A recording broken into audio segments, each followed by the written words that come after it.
Ang bayan ay may kanser na panlipunan na kailangang ibilad sa templo ng sambayan ng Pilipino.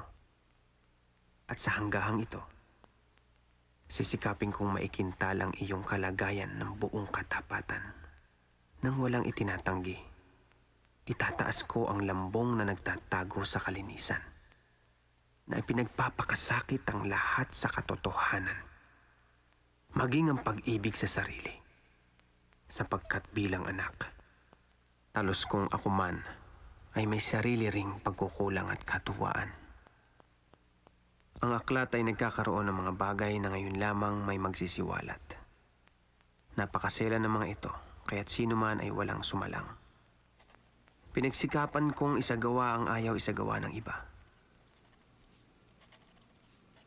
Sinikap kong sagutin ang mga paghamak na sa loob ng 100 taon ay naitambak sa atin at sa ating lupang sinilangan.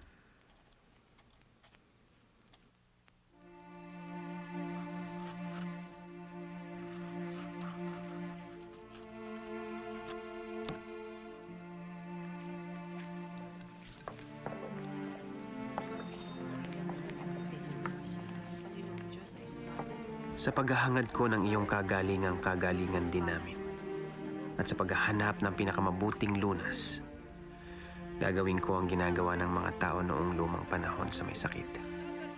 Itinatambad sa mga baitang ng templo upang ang sino mang dumalangin doon ay makapaghahatol sa kanila ng lunas. Debes procurar evitar todo pecado venial, sobre todo deliberadamente.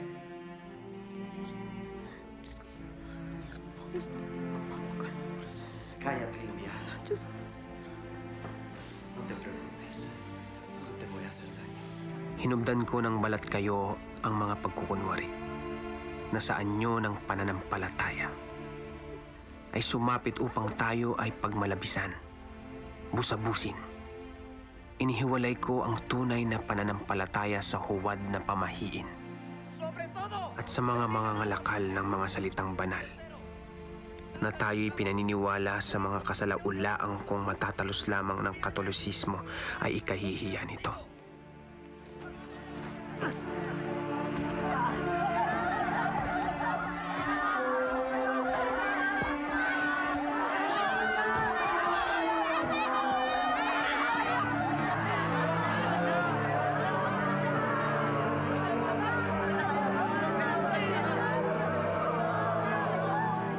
Itinaas ko ang tabing upang itampad ang nasa likod ng mapanlinlang na luningning ng salita ng pamahalaan.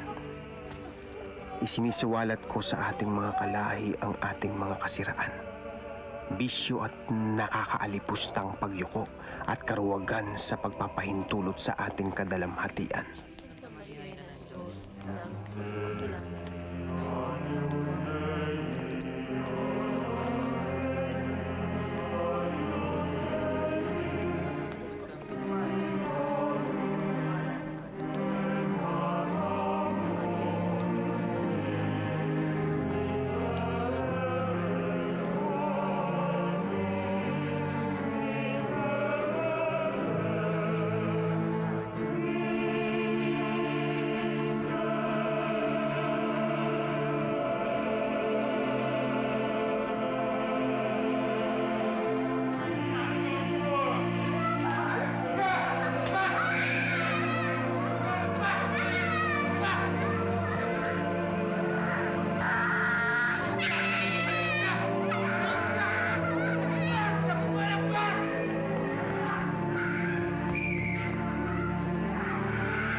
Sa aking mga nobela ay pinilit kong sagutin ang mga mapanirang puring paratang sa aming mga Pilipino.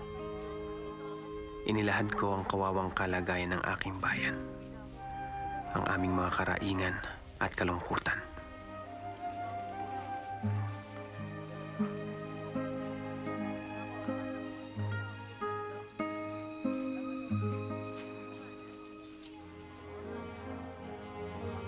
Si Crisostomo Ibarra. Inilagay ko ang aking mga mata, ang aking katauhan sa kanya. kung kaya't pareho kami nang nakikita. Ang pakay niya ay pagbabago, ngunit siya'y namigo. At dahil sa mga pangyayaring di inaasahan, siya'y napilitang magdalawang anyo.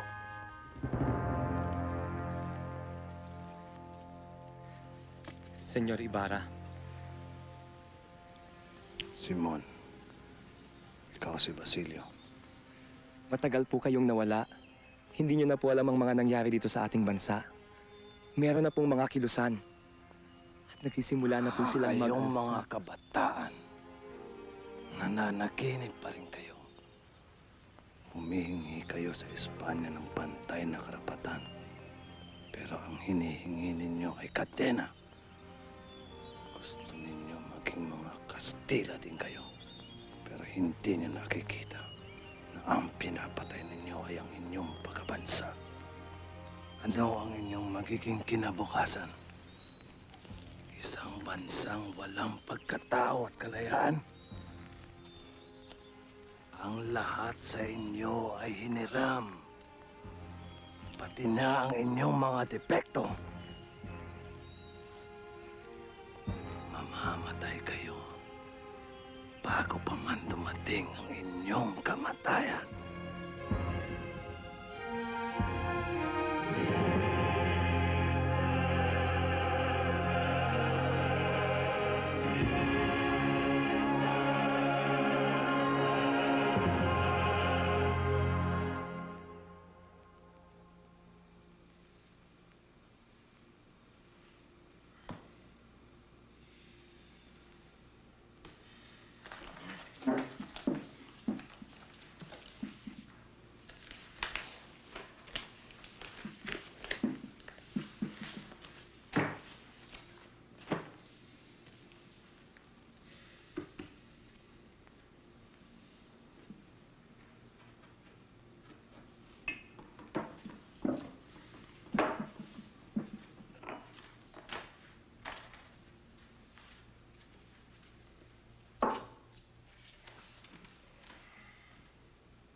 Entschuldigen Sie bitte, mein Herr, wenn ich Sie störe.